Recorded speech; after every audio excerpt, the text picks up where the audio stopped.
I found out someone had destroyed my snowplow engine on the coldest morning of the year, and when the mechanic pulled the fuel filter apart, we both stared in disbelief at the crystallized sugar coating every surface inside that tank. My name is Marcus Webb, and I've been living in the Pinehurst Meadows subdivision in Anchorage, Alaska, for 6 years now. I bought my house here in 2020, right before everything went crazy with the pandemic, and back then this neighborhood seemed like paradise. The homes were beautiful, the streets were well-maintained, and the people seemed friendly enough. What I didn't realize was that I was moving into a community controlled by one of the most vindictive, power-hungry HOA board presidents I would ever have the misfortune of encountering. Her name was Patricia Thornberry, and she was every stereotype of a HOA Karen rolled into one perfectly coiffed, 62-year-old package. Patricia had been the HOA president for 11 years when I moved in, and she ran the Pinehurst Meadows Homeowners Association like her own personal fiefdom. Every rule, every regulation, every minor infraction was an opportunity for her to flex her authority and make someone's life miserable. I managed to fly under her radar for the first few years. I kept my lawn trimmed to the exact specifications in the HOA bylaws. I painted my house only in approved colors, and I made sure my garbage cans were never visible from the street except on collection days. I followed every single ridiculous rule in that 60-page HOA covenant that I'd foolishly signed when I bought the property. The trouble started in November 2025, about 4 months before that cold morning when I discovered what Patricia had done. Alaska winters are no joke, and in our subdivision, which sat at the end of a long private road that the city didn't service, snow removal was always a contentious issue. The HOA was responsible for plowing the main road through the neighborhood, and they contracted with a company called Arctic Snow Services to handle it. The problem was that Arctic Snow Services was expensive, and they were also unreliable. They had a contract that paid them a flat fee for the season, which meant they had no incentive to actually show up promptly when it snowed. We'd regularly have to wait 12 to 18 hours after a snowfall before they'd get around to plowing our street, and by that time, the snow would be packed down solid by car traffic, making it even harder to clear. I mentioned this at the November HOA meeting, suggesting that we might want to look into other contractors for the next season. Patricia shot me down immediately, explaining in her condescending tone that Arctic Snow Services was owned by her nephew Trevor, and that the HOA had a special relationship with the company. The way she said special relationship made it clear that questioning the arrangement was not welcome. That should have been the end of it, but I made the mistake of pushing back. I pulled out my phone and showed the other homeowners at the meeting that there were at least 4 other snow removal companies in the Anchorage area that charged 30 to 40% less than what we were paying Arctic Snow Services. I'd done my homework, gotten quotes, and even checked references. The room got very quiet. A few of the other homeowners nodded along, and I could see that several of them were interested in potentially saving money on our HOA dues. Our quarterly assessments were already high at $850 per household, and a significant chunk of that went to snow removal. Patricia's face went red, and her voice took on that tight, controlled quality that meant she was absolutely furious, but trying to maintain her composure. She told me that the matter was closed, that the contract with Arctic Snow Services had already been renewed for the upcoming season, and that if I had problems with how the HOA was run, I was welcome to move to a different neighborhood. A woman named Susan Kowalski, who lived 3 houses down from me, spoke up and said she agreed with me. She pointed out that the HOA bylaws required the board to get competitive bids for any contract over $5,000, and the Arctic Snow Services contract was for $32,000 annually. She asked when those competitive bids had been solicited and reviewed. Patricia stammered for a moment, then said that the board had reviewed the contract in executive session and determined that Arctic Snow Services provided the best value. When Susan asked to see the minutes from that executive session and the competing bids, Patricia said they were confidential board documents. That's when Tom Richardson, a retired lawyer who lived on Maple Court, stood up and calmly explained that under Alaska state law, HOA boards cannot conduct business related to vendor contracts in executive session, and that any such contracts must be approved in open meetings with proper notice to homeowners. He further explained that withholding bid documents from homeowners who requested them was a violation of the state's HOA disclosure laws. The meeting fell apart after that. Patricia angrily adjourned the gathering, and she and her two board allies, Linda Morse and Garrett Fitzpatrick, practically ran out of the community center where we held our meetings. Susan, Tom, and I stayed behind with about 15 other homeowners, and we talked about what had just happened. Tom explained that it was pretty clear Patricia was funneling HOA money to her nephew's company, probably in exchange for kickbacks. He said that if we wanted to do something about it, we could file a complaint with the Alaska Department of Commerce, Community and Economic Development, which oversaw HOA regulations. He also said we could potentially call for a special meeting to remove Patricia and the other board members. I left that meeting feeling simultaneously vindicated and worried. I'd lived under HOA rules before, and I knew that people like Patricia didn't take challenges to their authority lightly. Still, I figured the worst she could do was fine me for some minor violation or make my life annoying in small ways. I was so wrong about that. The harassment started small. 2 days after the meeting, I received a violation notice in the mail claiming that my house numbers were not in compliance with HOA standards. According to the notice, the numbers needed to be exactly 4 inches tall and in a specific font, and mine were allegedly 3 3/4 inches tall. I had to go out with a tape measure to verify that my numbers were, in fact, exactly 4 inches tall, and then I had to take photographs and submit them to the HOA office to contest the violation. The following week, I got another notice claiming that I had left my garbage cans visible from the street on a non-collection day. This was false. I'd been out of town that entire week visiting my sister in Seattle, and my cans had been in my garage the whole time. I had to provide my airline receipts and hotel confirmations to prove I wasn't even home. Then came a notice about my lawn having weeds that exceeded the 2-inch maximum height allowed by the bylaws. This was in December, when everything was covered in snow.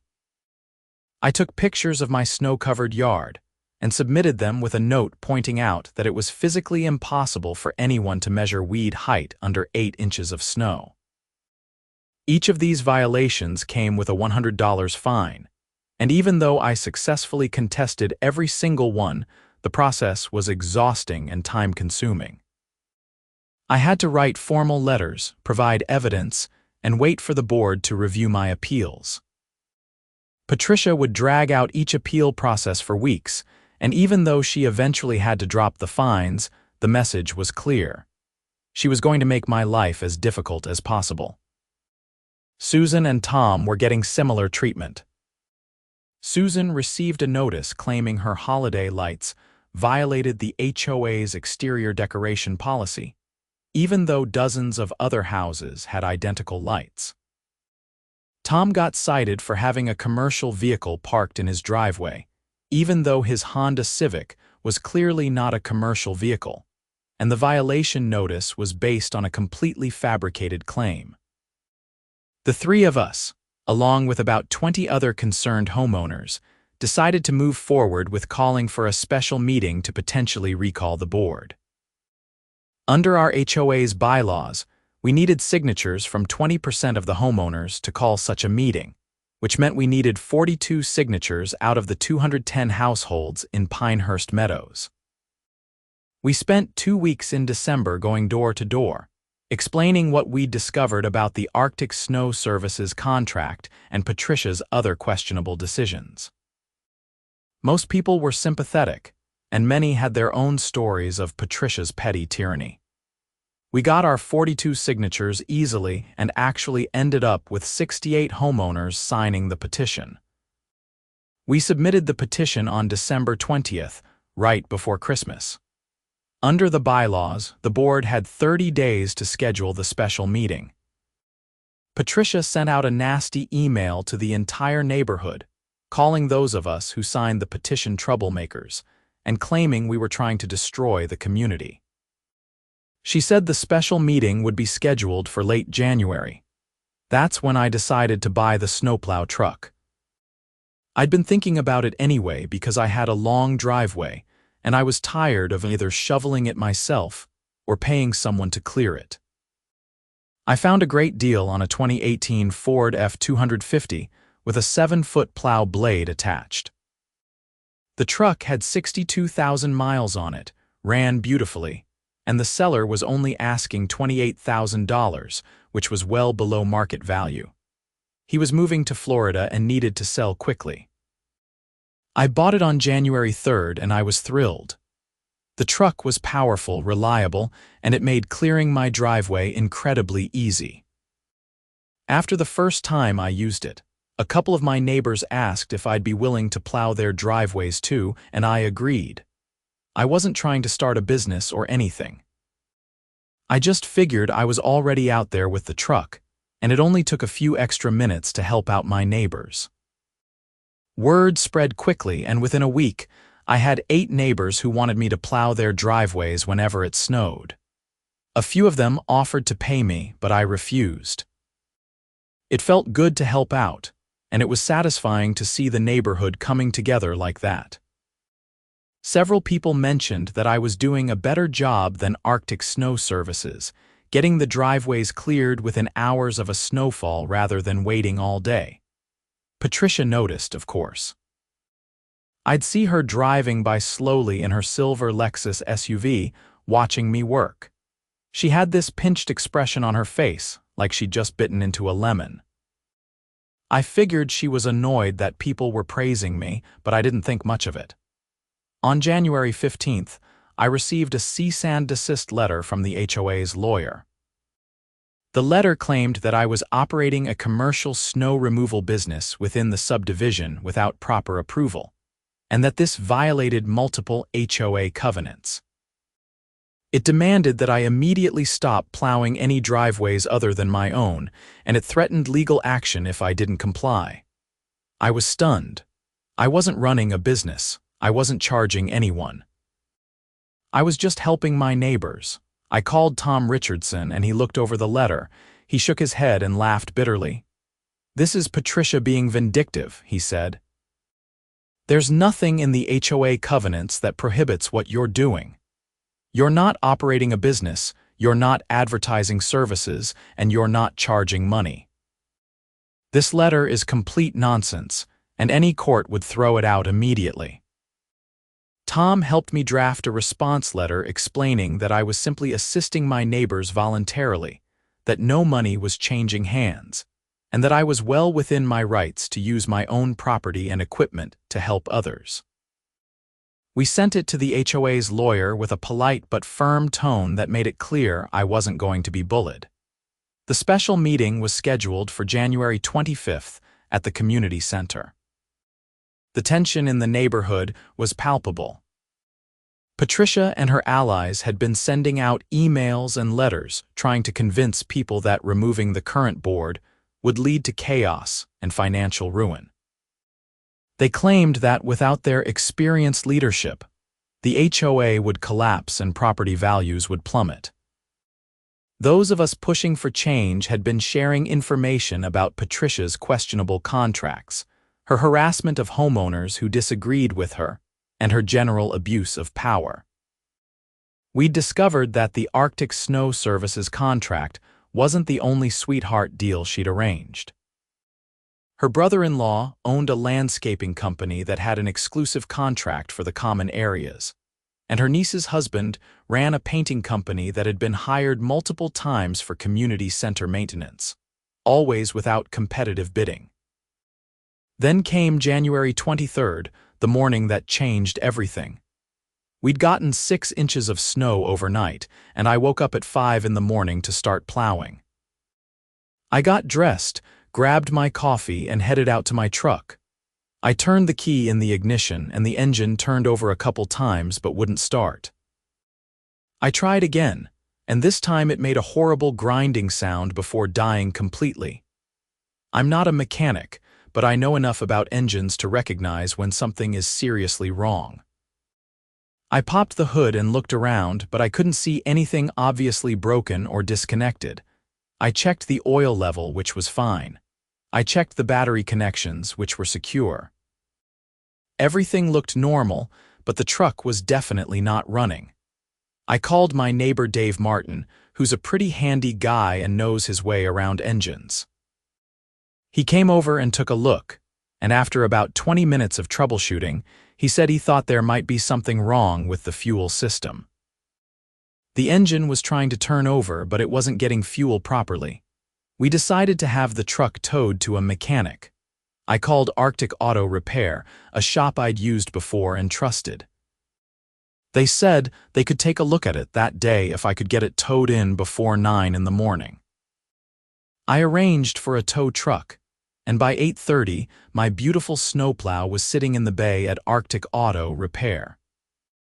The mechanic, a guy named Ray Kowalski, who was actually Susan's cousin, said he'd diagnose the problem and give me a call. I Ubered home and spent the rest of the morning feeling frustrated and anxious. The special HOA meeting was in 2 days, and I'd been planning to make sure all my neighbors' driveways were perfectly clear as a subtle reminder of how much better things could be when people actually cared about the community rather than just enriching themselves. Ray called me at 2 in the afternoon, and his voice sounded strange, tight and angry.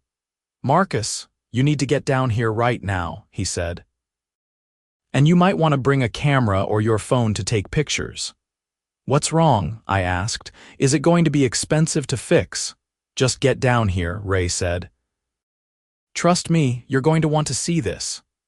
I caught another ride to the shop, and Ray met me at the door. He walked me back to the bay where my truck was raised up on the lift, and he pointed to a bucket sitting on his workbench. Inside the bucket was the fuel filter from my truck, and even from a distance, I could see that something was very wrong with it. "Your truck didn't break down," Ray said. "Someone sabotaged it." He picked up the fuel filter and showed me the inside. It was coated with a crystallized, granular substance that had clogged every surface. He then showed me a sample he'd drained from the fuel tank. It was gasoline mixed with what looked like sand or sugar. "Someone put sugar in your gas tank," Ray said. "A lot of it, probably 3 or 4 pounds based on what I'm seeing." The sugar doesn't actually dissolve in gasoline, but it gets sucked into the fuel system and crystallizes, clogging up the fuel filter, the fuel lines, and potentially the injectors. "Your engine isn't getting any fuel because everything is blocked up with this stuff." I felt like someone had punched me in the stomach. "How much is it going to cost to fix?" Ray shook his head.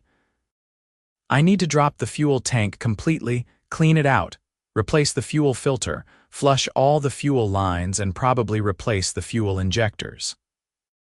We're looking at somewhere between $4,000 and $6,000 in parts and labor, and that's assuming nothing else got damaged." I sat down on a nearby stool, feeling dizzy. $6,000. And I knew exactly who was responsible. "Ray, I need you to document everything," I said. "Take pictures, save samples, write up a detailed report of exactly what you found and what you had to do to fix it. This wasn't an accident. Someone intentionally destroyed my truck, and I'm going to need proof."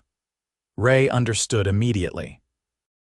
He spent the next hour photographing every component, carefully collecting samples of the contaminated fuel. and documenting the entire process. He told me he'd seen this kind of sabotage before, usually in cases of vandalism or revenge, and he knew how to properly document it for potential legal action. While Ray worked, I sat in the waiting room and tried to figure out my next move.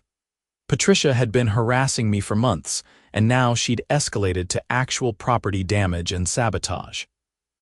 This wasn't just a petty HOA dispute anymore. This was criminal. I called the Anchorage Police Department and explained what had happened. The dispatcher asked if I had any proof of who had done it, and I admitted I didn't have direct evidence, but I had strong suspicions based on months of harassment. She said an officer would come by the shop to take a report. Officer James Delgado arrived about 40 minutes later. He was a middle-aged guy with salt and pepper hair and a no-nonsense demeanor. I walked him through everything, starting with the November HOA meeting, the harassment campaign, the cease and desist letter, and finally the sabotage of my truck. Ray showed him the fuel filter and the contaminated fuel samples, explaining exactly what had been done to the vehicle. Officer Delgado took notes and photographs, and he asked me if I had any security cameras that might have captured someone approaching my truck. I didn't. My driveway wasn't covered by any cameras, and I'd never thought I needed them in this neighborhood. "Do you have any direct evidence that Patricia Thornberry did this?" he asked. "No," I admitted. "But she's been harassing me for months. She has a clear motive. And this happened 2 days before a meeting where we're trying to remove her from the HOA board." Officer Delgado nodded sympathetically. "I understand, and I believe you that she's probably responsible, but without direct evidence, video footage, or a witness, it's going to be hard to prove. Criminally damaging someone's property is a serious offense. In Alaska, if the damage exceeds $750, it's felony criminal mischief.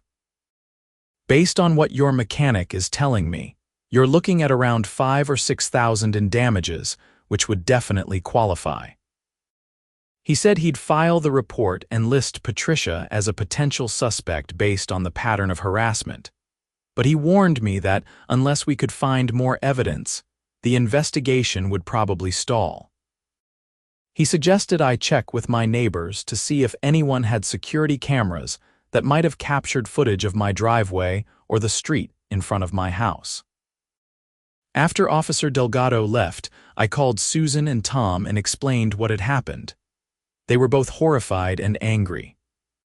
Susan said she'd ask around the neighborhood to see if anyone had camera footage from that night. Tom said this might actually work in our favor for the special meeting, as it demonstrated just how far Patricia was willing to go to maintain her power.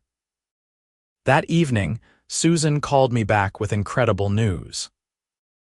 The Johnsons, who lived directly across the street from me, had a Ring doorbell camera that covered not just their front door but also a wide angle of the street, including a partial view of my driveway. She'd spoken to Karen Johnson, who agreed to check the footage from the night of January 22nd. I went over to the Johnsons' house immediately, and Karen pulled up the app on her tablet. We started reviewing footage from around midnight, watching at double speed. For a while, there was nothing but the occasional car passing by and a fox trotting down the middle of the street. Then, at 2:47 in the morning, a silver Lexus SUV pulled up and parked on the street in front of my house. Even in the grainy night vision footage, I recognized it immediately. Patricia's car. We watched as a figure got out of the driver's side. The person was wearing a dark coat and a knit cap, but the build and the way they moved was definitely Patricia. She looked around furtively, then walked quickly up my driveway toward where my truck was parked. The camera angle didn't show exactly what she did at the truck, but we could see her standing next to it for about 3 minutes. At one point, she appeared to be doing something at the rear of the truck, right where the fuel tank access would be. Then she walked quickly back to her car, got in, and drove away. Karen immediately said she'd share the footage with me and with the police. I was shaking with a mixture of anger and relief. We had her. Patricia Thornberry had been caught on camera sabotaging my truck. I called Officer Delgado immediately, and he said he'd come by to review the footage. Within an hour, he was at the Johnsons' house, watching the video multiple times. He used his phone to record the footage directly from Karen's tablet, and he asked her to email him the original file as well. "This is good," he said. "This gives me probable cause for an arrest. We can clearly see her vehicle, and while the footage doesn't show exactly what she's doing at the truck, combined with the timing and the subsequent damage, a prosecutor would definitely be able to make a case." He said he'd coordinate with the detective division, and they'd likely pick Patricia up for questioning the next day. He warned me that she'd probably lawyer up immediately and might not confess, but with the video evidence, the documented damage, and the pattern of harassment, they had a strong case. I barely slept that night. Part of me was thrilled that Patricia was finally going to face consequences for her actions. Part of me was still angry that she'd damaged my truck and was going to cost me thousands of dollars. And part of me was worried about what would happen next.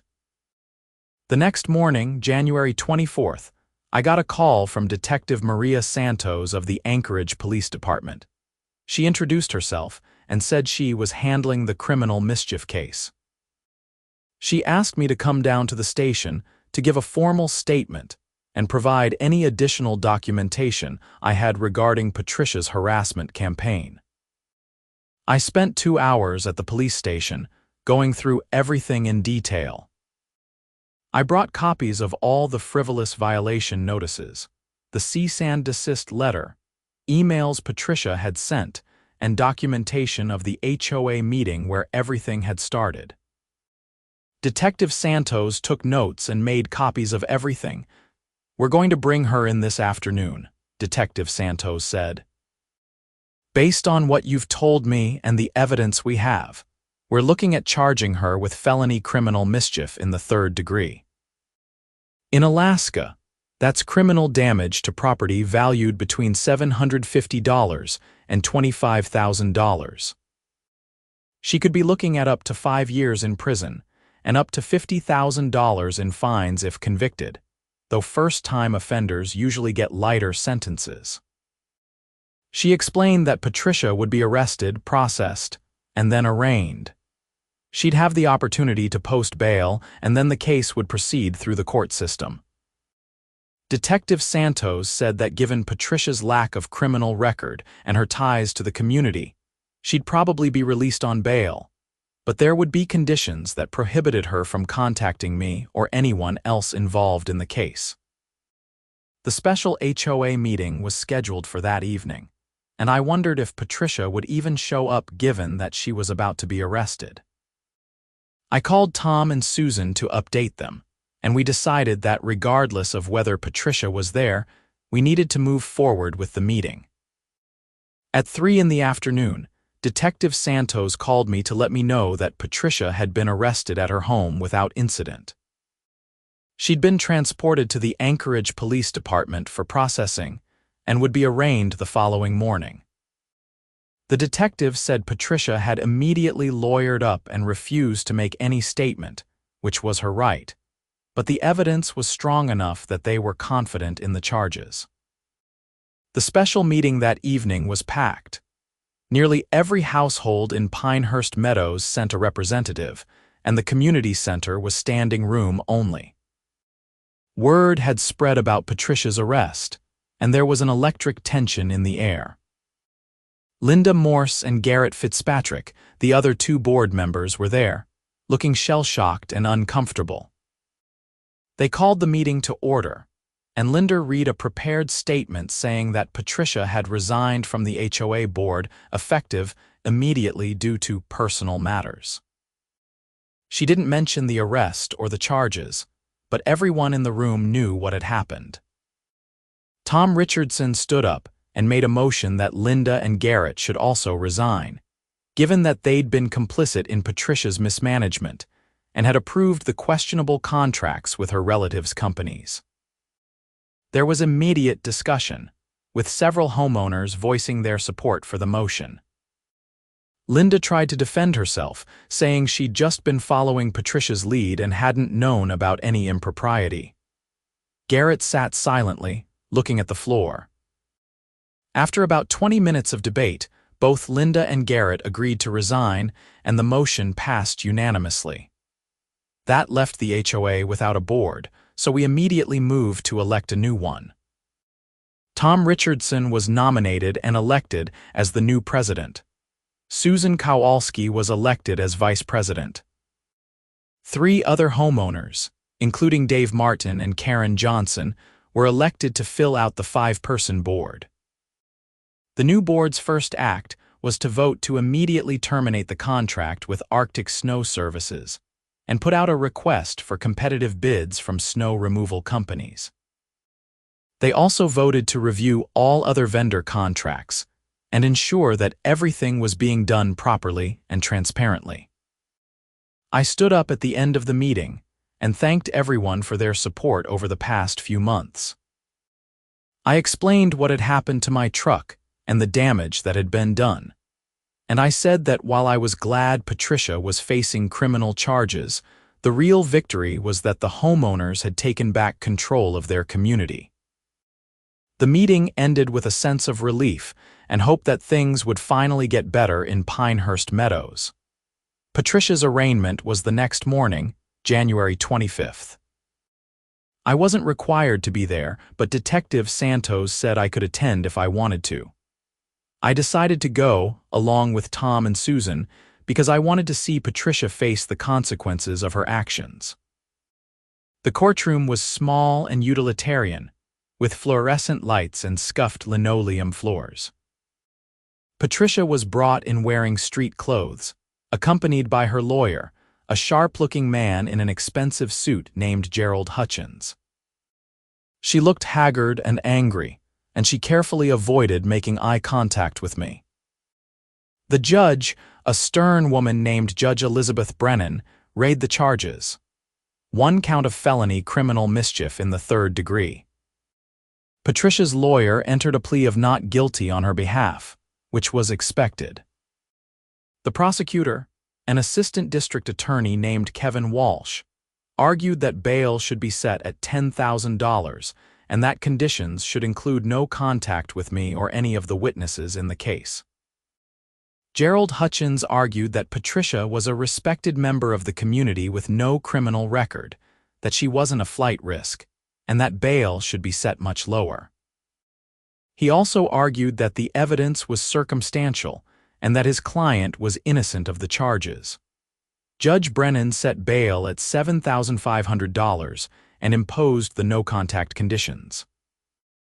Patricia posted bail within an hour and was released, and the case was scheduled for a preliminary hearing in 3 weeks. Over the next few weeks, my life slowly returned to normal, or at least as normal as it could be while waiting for a criminal case to proceed. Ray Kowalski finished repairing my truck, and the final bill came to $5,847. I paid it with my credit card and filed a claim with my insurance, though my deductible was $1,000, so I was still out of pocket for that amount. The new HOA board was doing an excellent job. They'd hired a new snow removal company that charged $22,000 for the season instead of $32,000, saving the HOA $10,000. They'd also begun reviewing the other contracts and had found additional evidence of Patricia's self-dealing. Tom Richardson had reported all of it to the Alaska Department of Commerce, and there was an ongoing investigation into Patricia's management of HOA funds. Patricia's preliminary hearing was on February 15th. This was where the prosecution would present evidence to demonstrate that there was probable cause to believe Patricia had committed the crime. If the judge found probable cause, the case would proceed to trial. I testified at the hearing, as did Ray Kowalski and Officer Delgado. Karen Johnson also testified about the Ring camera footage, and the prosecutor played the video for the judge. Patricia's lawyer tried to argue that the video didn't clearly show Patricia doing anything to the truck, but the judge wasn't buying it. Judge Brennan found that there was sufficient probable cause and bound the case over for trial. She set a trial date for April 7th and maintained the bail conditions. As we left the courthouse, Detective Santos pulled me aside and told me that the prosecutor's office had been in contact with Patricia's lawyer about a potential plea deal. She said that given the strength of the evidence, particularly the video footage, Patricia's lawyer was likely advising her to plead guilty in exchange for a reduced sentence. "What kind of sentence are we talking about?" I asked. "For a first-time offender on a felony criminal mischief charge, probably somewhere between 1 and 3 years, depending on whether she shows remorse and whether she's willing to pay full restitution," Detective Santos said. "If she takes it to trial and loses, she could get the full 5 years. Over the next few weeks, negotiations apparently continued between the prosecutor and Patricia's lawyer. I wasn't directly involved, but Kevin Walsh, the prosecutor, kept me updated as a courtesy since I was the victim. In mid-March, Walsh called me and said Patricia was willing to enter a guilty plea in exchange for a sentence recommendation of 3 years with credit for time served, and restitution of $5,847 for the damage to my truck. She'd also have to pay a $5,000 fine to the state. The plea deal would include a stipulation that she'd resign from any positions of authority in any HOA and wouldn't seek such positions for 10 years after her release. What do you think? Walsh asked me. As the victim, your input matters to the judge. I thought about it for a long moment. Part of me wanted to see Patricia go to trial and potentially get the maximum sentence. But I also knew that trials were unpredictable, and there was always a chance, however small, that she could be acquitted. The plea deal guaranteed that she'd go to prison, that I'd get my money back, and that she'd never be able to terrorize another HOA community. I think 3 years is fair, I said. And I want the restitution and the fine. She needs to understand that actions have consequences. The plea hearing was scheduled for March 19th. I attended, along with Tom, Susan, and about a dozen other homeowners from Pinehurst, Meadows. We wanted Patricia to see that the community she'd tried to control and intimidate was there to witness her downfall. Patricia stood before Judge Brennan, and her lawyer formally entered the guilty plea on her behalf. The judge asked Patricia if she understood what she was pleading guilty to, and if anyone had coerced or forced her to enter the plea. Patricia, in a voice barely above a whisper, said she understood and that she was pleading guilty voluntarily. Judge Brennan then asked Patricia if she wanted to make a statement. Patricia's lawyer whispered something to her, and she shook her head. She wasn't going to apologize or show any remorse. Kevin Walsh presented the sentencing recommendation, and Patricia's lawyer argued that his client had already suffered enough through the public humiliation and the loss of her position in the community. Judge Brennan listened to both sides, and then she delivered her ruling. Miss Thornberry, you held a position of trust and authority in your community, and you abused that position in the most egregious way, Judge Brennan said. When your authority was challenged, you engaged in a campaign of harassment and intimidation. When that wasn't enough, you committed a serious crime, deliberately damaging someone's property in an act of revenge. This court takes such behavior very seriously.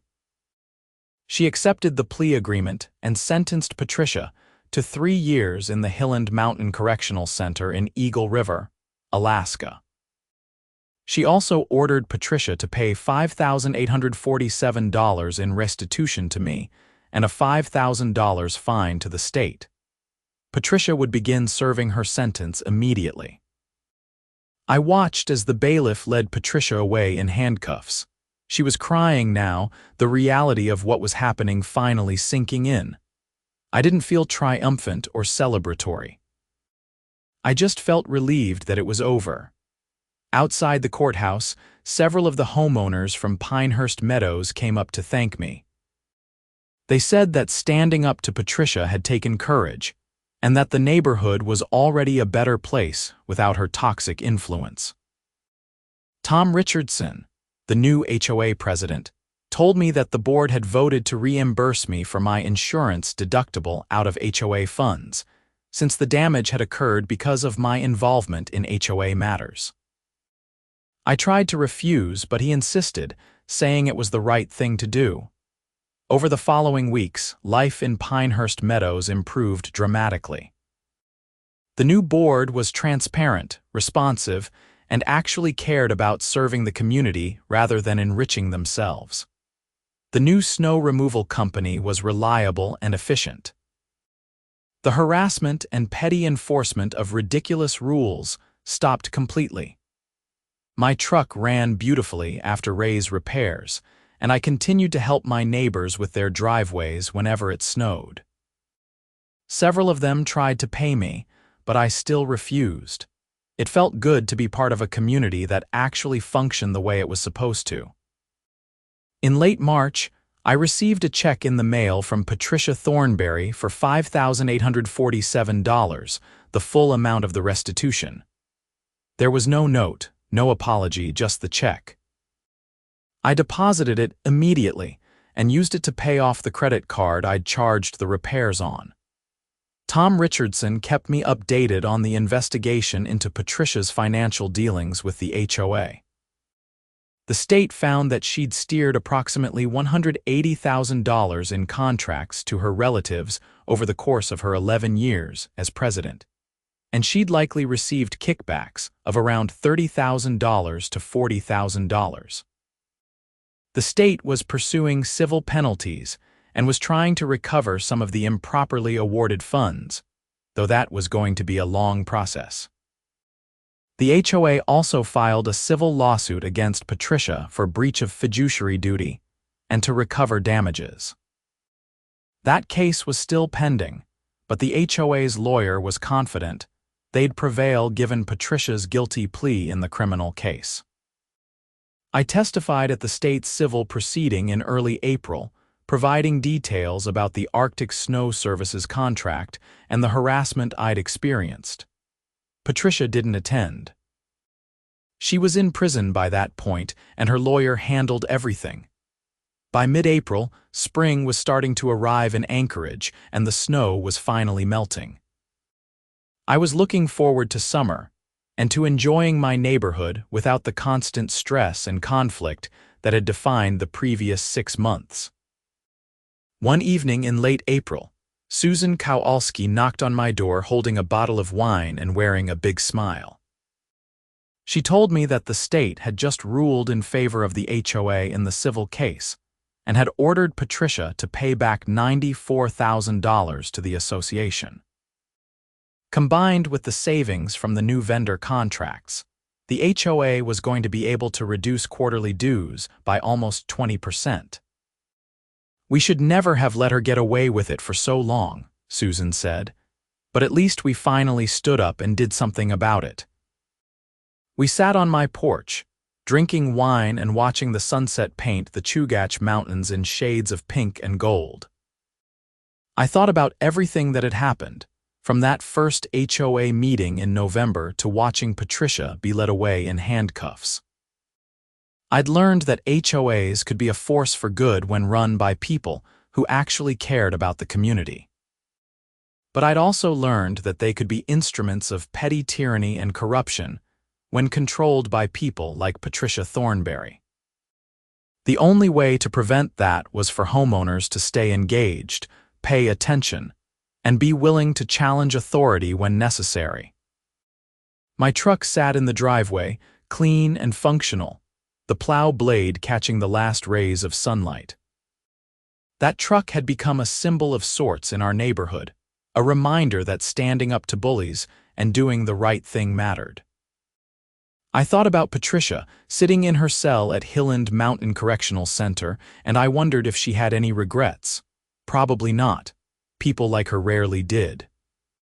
They saw themselves as victims, never as perpetrators.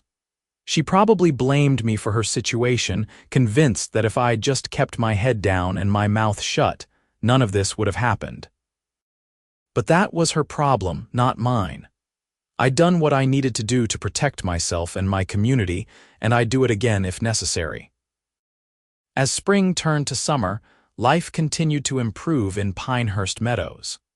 The new board organized community events, including a summer barbecue and a neighborhood cleanup day. People who'd barely spoken to each other before were now friends. Kids played in the streets without being yelled at for minor infractions of obscure rules. The common areas looked better than they had in years, because the new landscaping company actually cared about doing quality work, rather than just cashing checks. The community center got a fresh coat of paint and some much-needed repairs, all done with proper competitive bidding and transparent accounting. In June, I attended my first HOA meeting under the new board. It was nothing like the tense, contentious meetings under Patricia's rule. People asked questions and got straightforward answers. The board presented financial reports that were clear and detailed. When someone raised a concern, it was addressed respectfully and practically. Tom Richardson gave an update on the various legal matters involving Patricia. The state had collected $94,000 from her, which had been returned to the HOA's accounts. Patricia's relatives had also agreed to settlements, returning some of the excess profits they'd made from their overpriced contracts. All told, the HOA recovered about $115,000, which was being used to fund improvements and reduce dues. Patricia herself was about 4 months into her 3-year sentence. Under Alaska law, she'd be eligible for parole after serving 2/3 of her sentence, which would be in about November of 2026. Even if she was paroled, she'd be on supervised release for the remainder of her sentence and would be prohibited from holding any HOA leadership positions. I realized, sitting in that meeting and looking around at my neighbors' faces, that Patricia's downfall had actually brought the community together in an unexpected way. We'd all been affected by her behavior, whether directly or indirectly, and working together to remove her had created bonds between people who might otherwise have remained strangers. After the meeting, several people came up to talk to me. Some thanked me again for having the courage to stand up to Patricia. Others shared their own stories of harassment and intimidation they'd experienced over the years. A few people apologized for not supporting the recall effort sooner, saying they'd been afraid of retaliation. I told them all the same thing, that we all had a responsibility to hold our leaders accountable, and that communities only worked when people were willing to get involved and speak up when something was wrong. As I drove home that night, I felt genuinely happy for the first time in months. The stress and anxiety that had been my constant companions since November were finally gone. I had my truck, my house, my community, and my peace of mind back. The following weeks and months were blissfully normal. I worked my job as a civil engineer for the Alaska Department of Transportation. I maintained my house. I helped my neighbors when they needed it, and I enjoyed living in a functional, well-run community. In October, I got an unexpected letter from Patricia's lawyer. It was a formal apology letter from Patricia, required as part of her parole application. The letter was stiff and formal, clearly written with heavy input from her attorney, but it did acknowledge that she'd been wrong to harass me and to damage my truck. She said she'd let her anger and pride get the better of her, and she regretted her actions. I didn't know if the apology was sincere or just a tactical move to improve her chances of parole. Honestly, I didn't care. The letter didn't change anything for me. Patricia had faced consequences for her actions. I'd been made whole financially, and the community was thriving without her. Whether or not she was actually sorry was irrelevant. I heard through the neighborhood grapevine that Patricia's parole application was denied in November. The parole board apparently felt that she hadn't served enough time and that she hadn't demonstrated sufficient rehabilitation. She'd remain in prison until at least May 2027, when she'd be eligible to apply again. As 2026 drew to a close, I reflected on what had been one of the most difficult but ultimately rewarding years of my life. I'd stood up to a bully, I'd helped expose corruption, and I'd played a part in improving my community. The cost had been significant, both financially and emotionally, but it had been worth it. Pinehurst Meadows was now everything I'd hoped it would be when I bought my house back in 2020. The neighborhood was safe, well-maintained, and friendly. The HOA actually served the interests of homeowners rather than the ego and bank account of its president. People looked out for each other and worked together to solve problems. My snowplow truck sat in my garage, ready for the next winter storm. Every time I looked at it, I remembered what Patricia had done and what it had taken to hold her accountable. That truck was more than just a vehicle to me now. It was a reminder that justice was possible, even when fighting against someone who seemed untouchable. In January 2027, almost exactly 2 years after Patricia had sabotaged my truck, I attended another HOA meeting. Tom Richardson was still president, and he'd done an excellent job. The association's finances were healthy, the common areas were beautiful, and there was a genuine sense of community pride. During the meeting, Tom announced that he'd be stepping down as president at the end of his term. He'd served for 2 years, and he felt it was time for someone else to have an opportunity to lead. Several people immediately started discussing who should run for the position. To my surprise, a few people suggested that I should run. I'd never considered it, but as I thought about it, I realized that I'd learned a lot over the past 2 years about how HOAs should and shouldn't be run. I understood the importance of transparency, accountability, and actually serving the community. I told everyone I'd think about it, and over the next few weeks I did. Susan and Tom both encouraged me, saying I'd be a great president. Dave Martin and Karen Johnson agreed. Even people who didn't know me that well said they'd support me, because they'd seen how I'd handled the situation with Patricia.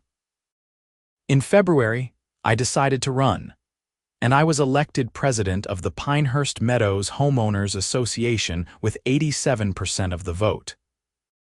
It felt surreal to be taking over the position that Patricia had held for so long and had abused so thoroughly.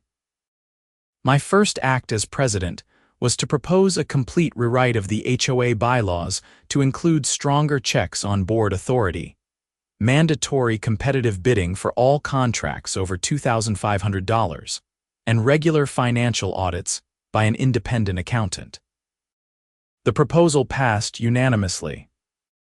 I also established a community feedback system where homeowners could submit suggestions or concerns anonymously if they preferred, ensuring that people never felt intimidated or afraid to speak up. We created committees for various neighborhood issues, giving more people a voice in how the community was run. Patricia was released from prison on parole in July 2027, having served 2 years and 4 months of her 3-year sentence. I heard she moved to Wasilla to live with her sister and that she got a job doing administrative work for a small business. I never saw her again, and I was fine with that. Under the terms of her conviction and parole, Patricia was prohibited from serving on any HOA board or holding any similar position of authority in a residential community for 10 years. She was also required to continue paying installments on the civil judgment against her, though I heard through Tom that she was struggling to make those payments. As for me, I served as HOA president for 3 years, and during that time, Pinehurst Meadows continued to thrive.